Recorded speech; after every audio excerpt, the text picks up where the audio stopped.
I think there are two parts to this. First part is, if you look at the export market, I think that's largely business as usual. At the end of the day, most of these protests are taking place in the middle of Bangkok rather than in the manufacturing hubs. So we've seen this before. We've seen Thailand being occupied by protesters for weeks and months on end, but the reality, the impact on manufacturing is limited, even on tourism, despite the very visual images that we see. The historical impact on tourist arrival, it's temporary and quite limited, because what happens is tourists actually go off to somewhere else, like to Phuket or to Koh Samui.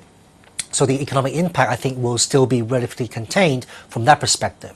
What could hurt really is on the investment side, because the political uncertainty that's coming up with these protests, I think that will make both local companies and foreign companies just to wait a little bit more before they engage in another round of investment. And of course, with an election coming up, again, governments may postpone any spending program until after the election, when there's a bit more clarity. So in that sense, I think while the exports, the cyclical front will still be running okay, I'm a bit more concerned on the investment side of the story in Thailand, which has been really lacking for the past few years.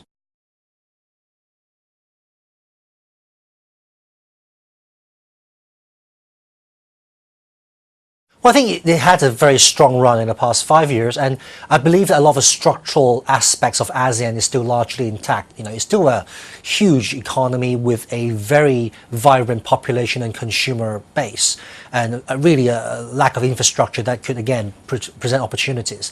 But I think what's happened really here is that after several years of strong growth, there are imbalances, for example, current account deficits in Indonesia, the fiscal position in Malaysia, as you rightly pointed out, the excesses in the housing market in Singapore.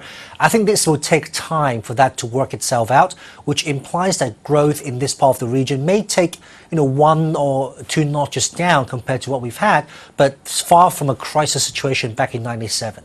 So I think if you look at the region, while during the summer of 2013, people are looking at a sort of revisit of financial crisis, I think that's overdone.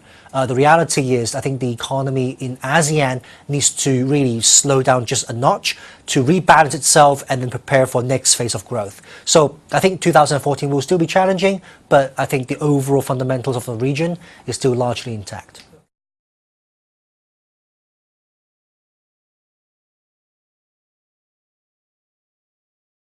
Fed tapering certainly is going to be on the investment landscape of every investor in the world. I think also at the same time, one thing we look at is how does Asia or Southeast Asia responds to a stronger US and Europe or developed market as a whole, because that's been frankly lacking for the past few years.